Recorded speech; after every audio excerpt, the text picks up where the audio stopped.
Hello, interwebs. So, haven't made a video in a while, but I really just wanted to talk about the latest One Piece chapter. Chapter 851, I believe. First off, amazing chapter. So, I'm just gonna do a quick review of it, and then I want to talk about this one theory that I think is really cool that I haven't really seen anywhere else at all, actually. I haven't really looked, but it just came into my head, and I wanted to talk about it. So, first off, this chapter was awesome. We got the first, well, I'll start with towards the end, the very ending, actually, with Jinbei coming back. I think we were all expecting him to come back soon. I hadn't even thought about him coming back to save Luffy and Nami. I know after reading this chapter and watching reviews and stuff, I saw that apparently a lot of people had thought it. It just didn't even occur to me, but it makes perfect sense, and it's awesome to see him back. And his entrance was epic, and I can't wait to see, for him to explain to us more about what he lost to Big Mom. My guess is that, and it's something that I've seen in a few places, that he lost his pride, almost, would be the way to say it. That face on the roulette wasn't actually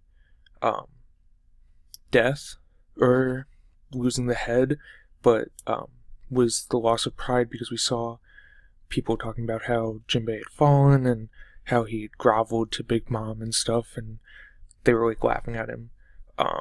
And we all know pirates are extremely prideful, so Big Mom using that as a punishment would seem fitting enough. But we'll see what happened there.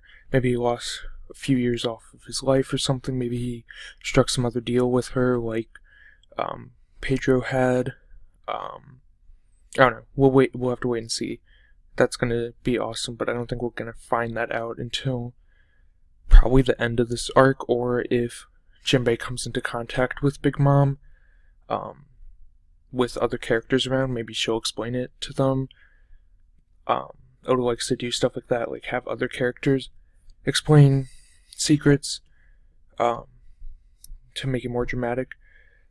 So we'll just have to wait and see there. The other thing was Carrot and Chopper. That was, it was interesting. It was more story progression than actual interesting.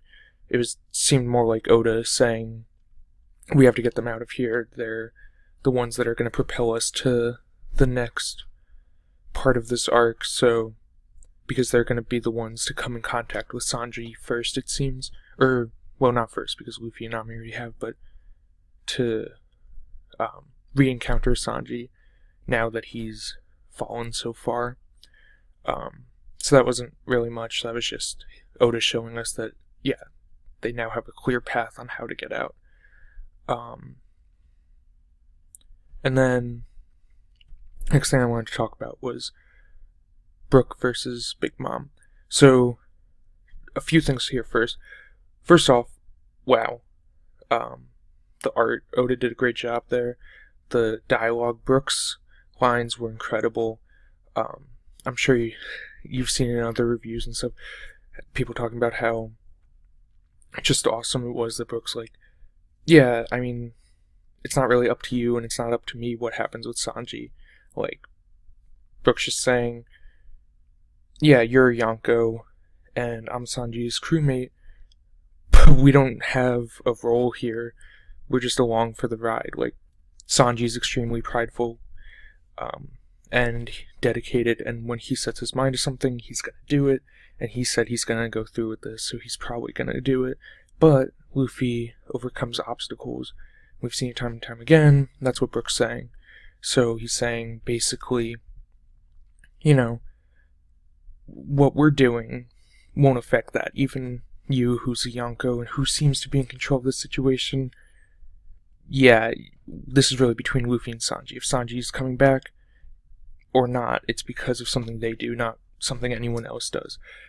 So that was just awesome of him to say, especially standing in front of Bianca, who's clearly beaten him up at least a little bit, right? Like, she's knocked him down because she said, "Why do you keep getting back up?" Basically at the start of the fight. And her calling him Soul King's pretty cool because I haven't really seen that yet because he just got the nickname and he hasn't done much in the New World yet. So that was just pretty cool. And also, I'm curious. I know it was like off screen, and I don't even know if we're going to see more of this fight. I hope we do. And I hope we see, a little bit of a side note, I hope we see more of Pedro versus, sorry, I'm blanking on his name. Tomato, that's not his name. Tamago. And I hope that the rest of that isn't just off screen. But it could be, so who knows.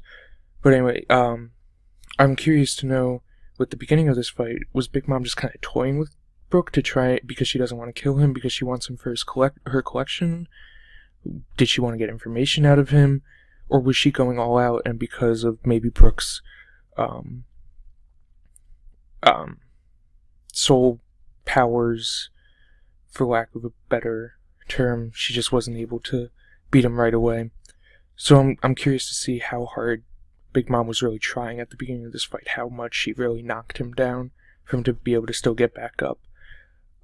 But either way, him saying those lines was just awesome.